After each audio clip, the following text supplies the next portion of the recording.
Halo semuanya, kembali lagi dengan saya Mulia Primanta. Di video ini saya mau sharing gig apa yang ramai dicari di Fiverr.com. Nah, mungkin itu pertanyaan dari teman-teman di mana mereka banyak yang bertanya kepada saya. Gig apa sih yang banyak dicari di Fiverr.com? Gig apa yang banyak menghasilkan di Fiverr.com? Nah, mudah-mudahan di video ini Anda juga bisa menemukan jawabannya. Sehingga Anda akan tahu apa yang akan Anda jual di Fiverr.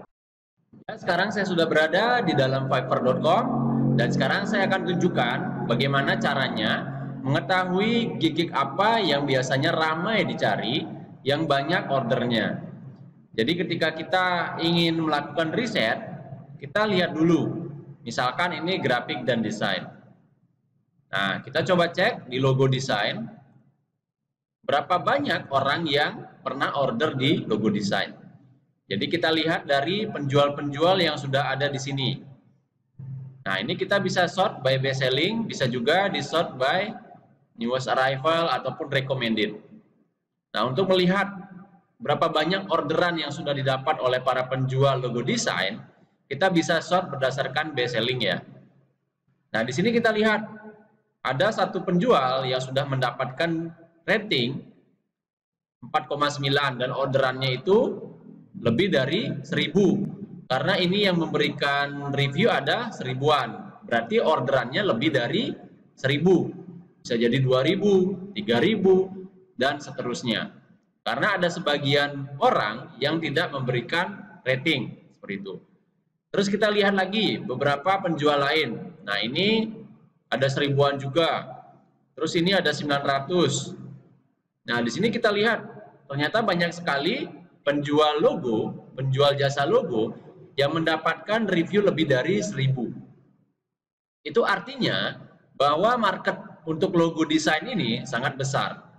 Karena banyak orang yang dulunya sudah pernah memesan di para penjual ini.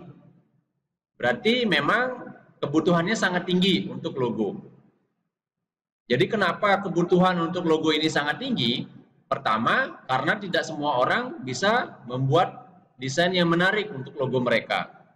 Jadi, mereka tentu saja memilih untuk melakukan outsourcing, di mana mereka hanya perlu bayar sekian dolar, ya mungkin 5 sampai puluhan dolar, untuk membayar satu desain. Dibandingkan mereka harus belajar sendiri bagaimana mendesain, terus bagaimana membuat desain yang bagus, karena semua itu ada ilmunya. Dan kalau mereka belajar sendiri, tentu saja itu akan memakan banyak waktu mereka.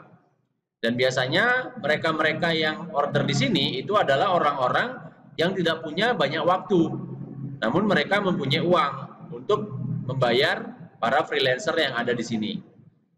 Jadi yang perlu Anda pikirkan ketika Anda ingin menjual sesuatu di Fiverr adalah apa kebutuhan orang di mana mereka ketika melakukan sesuatu itu mereka tidak bisa melakukannya sendiri. Kalaupun mereka mau belajar itu butuh waktu yang lama dan hasilnya tentu saja tidak akan sebagus kalau misalkan mereka membeli jasa yang ada di sini. Nah, dengan begitu maka tentu saja Anda akan bisa menentukan gig apa yang cocok dijual. Sesuaikan juga dengan skill dan juga passion yang Anda punya. Seperti itu. Nah, ini merupakan salah satu contoh untuk melihat gig apa yang ramai di order di Fiverr. Jadi kita sudah lihat untuk yang logo desain. Coba kita cek yang lain. Misalkan WordPress ya. Kita cek. Nah, untuk WordPress ini sort dulu by best selling. Nah, kita lihat di sini. Nah, ini untuk penjual pertama itu mendapatkan review 299. Terus ini 177, 156. Ya, ini rata-rata masih kisaran puluhan hingga ratusan ya per orang. Nah, ini ada yang 1000, 400. Nah, tapi masih lebih banyak yang logo. Artinya pasar untuk logo desain itu lebih besar dibandingkan yang WordPress. Tapi bukan berarti Anda harus masuk ke industri logo desain. Kalau misalkan Anda tidak punya skill di sana, ya nggak usah dipaksakan. Karena tentu saja logo desain itu juga saingannya sangat banyak. Jadi kalau misalkan Anda tidak punya skill di sana, Anda tidak bisa buat logo yang bagus, alangkah baiknya jika Anda mencari bidang yang lain. Karena bidang yang lain pun juga sebenarnya banyak yang order seperti itu. Jadi tinggal disesuaikan dengan skill dan passion yang Anda punya. Nah, namun dari sini kita bisa simpulkan ya bahwa untuk bidang WordPress ini peminatnya atau yang membutuhkan lebih sedikit dibandingkan yang logo seperti itu.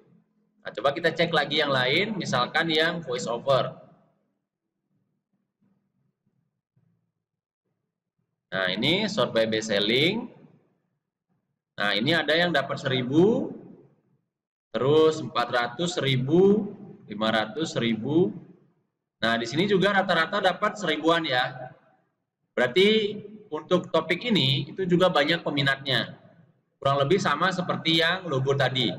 Karena rata-rata penjualnya mendapatkan review lebih dari 1000. Seperti itu. Jadi kebutuhan untuk voice over ini sangat tinggi. Bisa dibilang. Kalau misalkan Anda mempunyai skill di bidang voice over, Anda bisa masuk juga ke bidang ini. Jadi jual jasa Anda buat yang unik dan menarik, maka kemungkinan besar Anda akan bisa mendapatkan order seperti itu. Nah, kita bisa juga cek untuk bidang-bidang yang lain ya, dan ini ada banyak sekali subkategori untuk bisa berjualan di Fiverr. Jadi, pertama Anda sesuaikan dulu dengan skill dan passion Anda. Karena setiap skill yang Anda punya itu tentu saja akan bisa bermanfaat untuk orang lain yang tidak punya waktu untuk mengerjakannya. Namun mereka punya uang, seperti itu. Maka dari itu alangkah baiknya jika Anda memulai dari apa yang Anda bisa kerjakan. Jadi jangan paksakan untuk mencari yang paling rame, seperti itu. Jadi Anda bisa cari bidang-bidang lain, topik-topik lain, yang mungkin tidak terlalu banyak dibandingkan tadi yang logo sama voice over, tapi Anda mempunyai skill di dalamnya. Itu tentu akan lebih baik dan kemungkinan Anda berhasilnya akan jauh lebih besar dibandingkan kalau Anda memaksakan diri di bidang yang banyak saingannya, yang ramai seperti itu. Nah, Anda bisa cek juga yang lain ya. Jadi bisa dicek satu-satu sesuaikan dengan skill Anda. Jadi misalkan nih, Anda mempunyai skill desain. Nah, di sini kan ada banyak sekali topik mengenai desain ya. Nggak harus menjual jasa desain logo. Jadi bisa jadi Anda coba yang desain lain. Misalkan desain Facebook cover, terus misalkan desain banner. Jadi ada banyak sekali subkategori tentang desain, grafik desain seperti itu. Nah, kalau misalkan Anda tidak bisa membuat logo yang bagus, Anda bisa cari topik-topik lain, subkategori yang lain, tapi masih berkaitan dengan logo. Jadi masih kena dengan skill yang Anda punya. Seperti itu. Jadi begitu caranya supaya Anda bisa berhasil di fiverr.com. Jika Anda mendapatkan manfaat dari video ini, jangan lupa untuk klik tombol subscribe di bawah ini dan nyalakan juga lonceng notifikasinya. Sehingga ketika saya upload video-video baru, Anda akan mendapatkan notifikasinya. Sampai jumpa di video-video saya yang lainnya.